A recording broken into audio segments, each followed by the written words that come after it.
राजधानी रायपुर में मौदहापारा में चावल कारोबारी रफीक मेमन के घर आज ईडी के अधिकारी मन छापामार कार्रवाई करीन।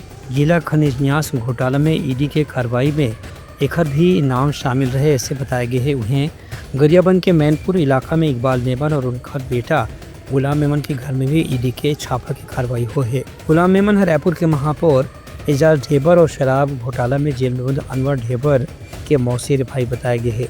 सूत्र मन के कहना है कि ग्रामीण मन की शिकायत के बाद ईडी ये दोनों मामला में कार्रवाई करे है। फिलहाल ईडी छापा में मिले दस्तावेज और जानकारी के जांच शुरू कर दिया है। ये पूरा घटनाक्रम में ईडी और संबंधित अधिकारी मन के तरफ से अभी कोई बयान जारी नहीं हो है, लेकिन शाम तक की जानकारी मिले के संभावना बताया जाती है।